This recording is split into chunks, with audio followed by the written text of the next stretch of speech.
د بېنظیر روپۍ به د کل نه شروع کیږي او نوي کسانو ته به دا روپۍ د کل نه ملاویږي. زیاتکر کسان چې دي د دې په باره کې تپوس کوي چې موږ ته به دا روپۍ چې دي دا به د کل نه ملاویږي. هغه کسان تپوس کوي چې کومو کسانو رجسټریشن کړی او دا روپۍ ورته نه ملاویږي یا کومو کسانو روپۍ راغستې نو هغه وایي چې نوی قسط چې دی دا به د کل نه شروع کیږي. نو په دې ویډیو کې به دې په حکم خو د هغې لپاره چې دی ویډیو به پوره ګورئ، یو لایک شیر کمنټ چې دی ویډیو له به لازم ورکوئ.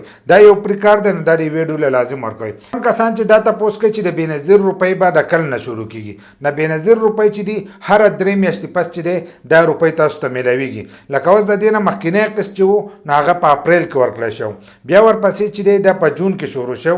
کمې 9000 روپۍ چې تاسو ته اوس ملاویږي نو دا چې دی دا په جون کې شروع شو. نو د دې اوس هم د 3 میاشتې چې دی دا پوره کېږي، د دې میاشتې اخر ته چې دی 3 میاشتې پوره کېږي.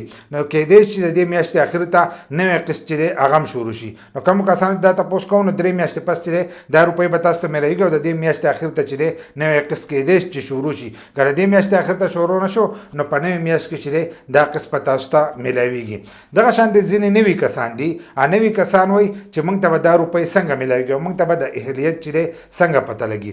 نو د اهلیت چې دی تاسو 8171 ته هم میسج کولی شئ، خو اکثر د هغې نه چې دی جواب نه ملاویږي او کمتر کسانو ته ملاویږي. بل دا د دې یو ویب سایټ و، د هغې ویب سایټ په ترو باندې ښه په اسانو باندې چې دی سړي ته به د خپل اهلیت پته لګېدله. نو اوس تقریبا دا میاشت چې وشوه نو هغه ویب سایټ چې دی هغه هم بلاک دی. نو تاسو د ټویټر په ترو باندې چې دی د هغو سره خبره کولی شئ، یو پوسټ ولیکئ او هغو پکې منشن کوئ، نو د هغې طرفه به هغه تاسو له جواب درکړي. که ستاسو سکور سیوای نو بیا دغه روپۍ چې دی دا تاسو ته نشي ملاوېدلی. که ستاسو سکور کې کمی د غربت دغه کې نو بیا به تاسو ته دا روپۍ چې دي دا به تاسو ته ملاویږي. نو هلته کې تاسو ته ښه په اسانو چې دی هغه تاسو له جواب درکوي. دغه طریقه باندې تاسو د اهلیت معلومات کولی شئ. بل لا که کومو کسانو سروې کړی او د هغې 4-5 میاشتې شوي نو تاسو خپل روپۍ چې دي هغه هم چک کولی شئ. که تاسو ته میسج نه راغلی نو تاسو خپل شناختي کارت ویسئ کوم ځای کې چې روپۍ ملاویږي، هلته تاسو خپل شناختي کارت چک کړئ نو تاسو ته پته ولګي. که ستاسو روپۍ راغلی نو تاسو ته به هغه روپۍ چې دي دا به میلاو شي. خو داسې نشي کېدلی چې تاسو له هغه روپۍ چې دي دا کور ته راوړئ. نو شناختي کارت چې دی دا به لازم هلته وړئ او هلته یې چک کړئ. نو که ستاسو په شناختي کارت باندې روپۍ نو دا به تاسو ته میلاو شي. حالا ساعت چې دی د 9000 روپو قسط چې دی هغه اوس هم چلیږي. نو تاسو خپل شناختي کارت چې دی اوس هم چک کولی شئ او تاسو ته هغه روپۍ چې دي دا میلاوېدی شي. خو که نوې روپۍ شروع شوې او ستاسو دا قسط ورسره مو نو تاسو ته به دا دواړه قسطونه چې دي دا ملاویږي. دغه شان که تاسو د خپلو ماشومانو رجسټریشن کړی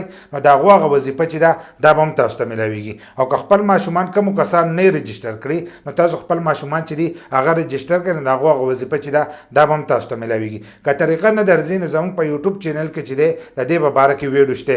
بل لا ځینې کسان اکثر تپوس کوي وایي د خپل وټساپ نمبر چې دی دا راکړه.